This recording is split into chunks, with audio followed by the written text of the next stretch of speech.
Copa do Brasil também é um cenário importante nessa quarta-feira e, por isso, logo cedo, o Nivaldo Decilo já está em frente ao estádio do Morumbi para acompanhar os detalhes e trazer para a gente informações sobre São Paulo e Flamengo. Decilo, bom dia para você.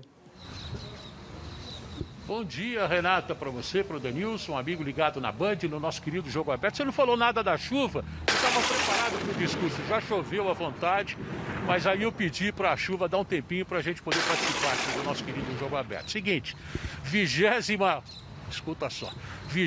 participação do São Paulo na Copa do Brasil. A melhor classificação é um título que o Tricolor não tem ainda, foi em 2000, quando perdeu a final para o Cruzeiro, empatou aqui no Morumbi 0-0, depois fora de casa 2-1. Naquela oportunidade o Rogério Ceni, hoje técnico do Flamengo, era o goleiro do São Paulo. O Raí, que hoje é diretor de São Paulo, estava naquele time também.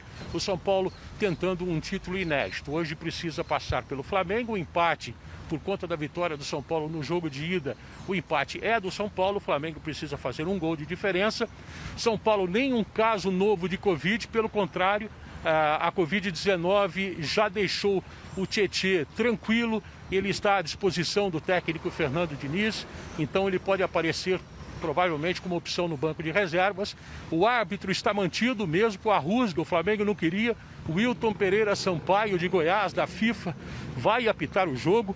Quem que vai ficar no VAR, que é sempre muito polêmico, o Wagner Heuwey, ele é da Paraíba, árbitro da CBF.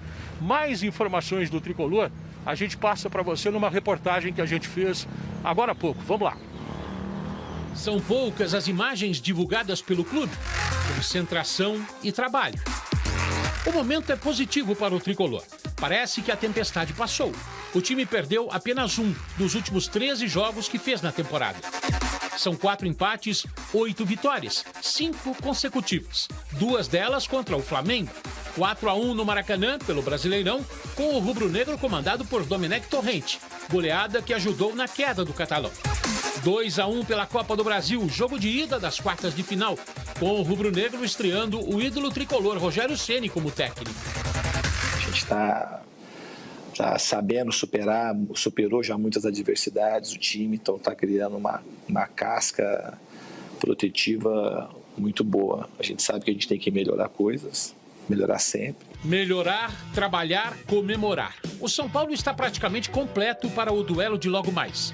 Tietê, recuperado da Covid-19, está à disposição do técnico Fernando Diniz. A equipe tem tido poucas baixas no departamento médico. De fato, a gente machuca muito pouco, só ver o número de lesões que tem o São Paulo desde que eu cheguei aqui e também as outras equipes que eu passei. A metodologia que a gente aplica e principalmente a relação próxima que a gente tem dos jogadores, acho que essa combinação e mais a rotina de treinamentos, a combinação desses elementos acho que faz com que a gente tenha um time que tenha poucas lesões. Tietê, sem o ritmo dos demais, deve ficar no banco. Assim, Fernando Diniz pode escalar o São Paulo com a mesma formação das últimas partidas. Thiago Volpi, Juan Fran, Bruno Alves, Diego Costa e Reinaldo. O meio-campo com Luan, Gabriel Sara, Igor Gomes e Daniel Alves. No ataque, Luciano e Brenner. Basta um empate hoje, a partir das 9h30 da noite, aqui no estádio do Morumbi, contra o Flamengo, para o São Paulo chegar às semifinais da Copa do Brasil. Contra o rubro-negro carioca, o São Paulo tem um bom retrospecto recente. Perdeu apenas uma das últimas 10 partidas. Tem ainda mais 4 vitórias e 5 empates. Mas tem outros números também a favor do Tricolor. Em toda a sua história, o São Paulo só foi eliminado 3 vezes em mata-mata depois de vencer a primeira partida fora de seus domínios. Por outro lado, nessa condição, tem 31 classificações. É claro que estatística não entra em campo, nem aquela que lembra os tropeços em 2020. Eliminação em mata-mata para o Mirassol no Paulistão e para o Lanús na Libertadores. Essas histórias já foram escritas e não dá para mudar. Mas logo mais, sim, dá para subir mais um degrau rumo a um título inédito. O momento sugere essa confiança. Eu acho que é um trabalho conjunto de todo mundo.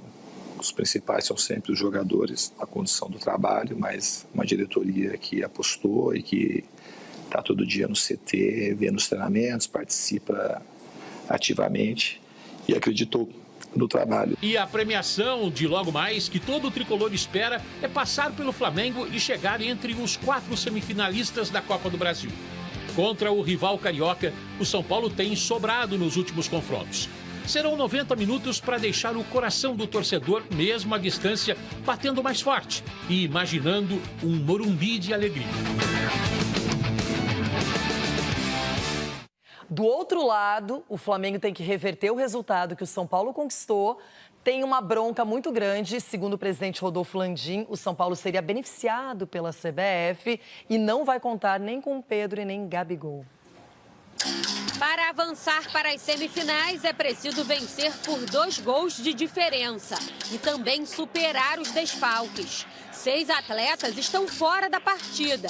Além de Diego, que faz recondicionamento físico, Gabigol, Pedro, Rodrigo Caio, Felipe Luiz e Thiago Maia se recuperam de lesões. O volante tem o caso mais grave. Rompeu os ligamentos do joelho e não deve jogar mais nesta temporada. Isla e Everton Ribeiro até foram relacionados, mas ainda são dúvidas. Isso porque atuaram durante os 90 minutos ontem pelas eliminatórias. Os jogadores estão em processo de recuperação. Everton já está em São Paulo. O camisa 7 escreveu em uma rede social, recuperando para mais uma decisão. A única lamentação que eu tenho que é muito bom para o clube, são as convocações para a seleção brasileira. Graças a Deus o time tem jogadores de potencial, seleções, não só a seleção brasileira. E nessa minha chegada, algumas lesões de jogadores muito importantes que eu conheço, que já trabalharam comigo e que logicamente poderiam acrescentar ainda mais já o elenco que a gente tem disponível. Com tantas baixas, Rogério Ceni deve ir a campo com um time alternativo. A novidade fica pela volta do goleiro Diego Alves, que foi substituído na primeira partida com câimbras. Defesa formada por Mateuzinho, Gustavo Henrique, Léo Pereira e René. No meio de campo, William Arão e Gerson. Lá na frente, Michael ou Pedro Rocha, Vitinho, Arrascaeta e Bruno Henrique. No Maracanã, o rubro-negro perdeu por 2-1. Hoje, uma vitória simples leva a decisão para os pênaltis. Enquanto isso, na internet circulam fotos de Lincoln e Hugo Souza em uma festa particular nas vésperas da decisão. Parte da torcida criticou a postura dos atletas que estão à disposição de Ceni. Desde que aposentou as luvas e se tornou treinador, Rogério Ceni nunca venceu o São Paulo. Além disso, o tricolor e o ex-goleiro têm objetivos em comum. Querem vencer a Copa do Brasil pela primeira vez. O único título que eu não tenho, dos possíveis, é a Copa do Brasil. Eu cheguei em uma final e na época quem jogava Libertadores não jogava a Copa do Brasil.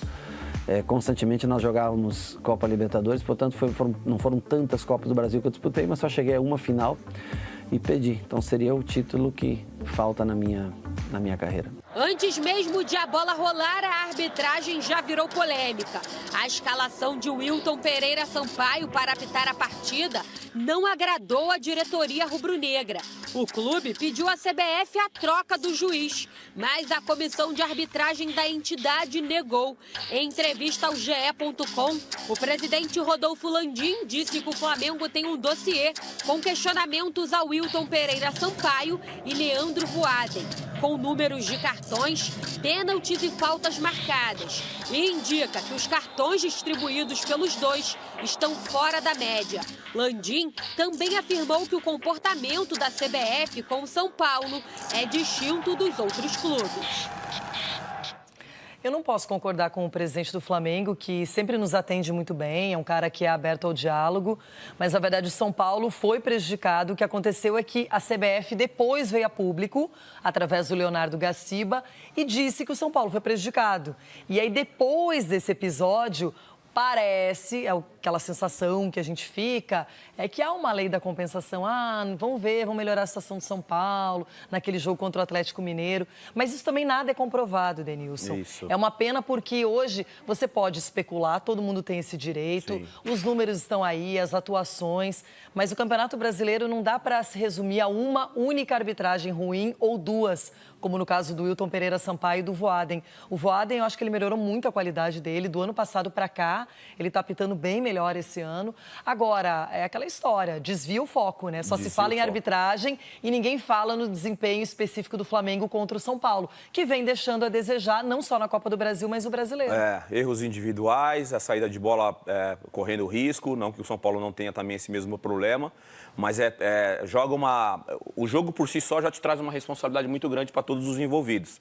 Mas aí, quando tem a interferência, nesse caso da diretoria do Flamengo, pressionando a arbitragem, pedindo a troca da arbitragem para um jogo de tamanha importância, o árbitro já entra mais pressionado. E me custa acreditar que há um benefício ou um prejuízo para as equipes por vontade própria, sabe assim? Por vontade do árbitro. Acho que acontece os erros, é um ser humano, por mais que tenha a interferência da tecnologia, a gente tem visto os erros acontecendo mesmo tendo a tecnologia a favor do futebol, mas eu acho desnecessário esse tipo de pressão por um jogo de tamanha importância como esse da Copa do Brasil com o Flamengo e São Paulo. É que tem um detalhe, esses árbitros citados pelo Flamengo normalmente atuam em partidas de grandes clubes, grandes clássicos brasileiros, então ficam mais expostos. Outros, muitas vezes, apitam jogos de menos apelo e aí os erros ou, enfim, alguma falha que aconteça, isso não vem à tona.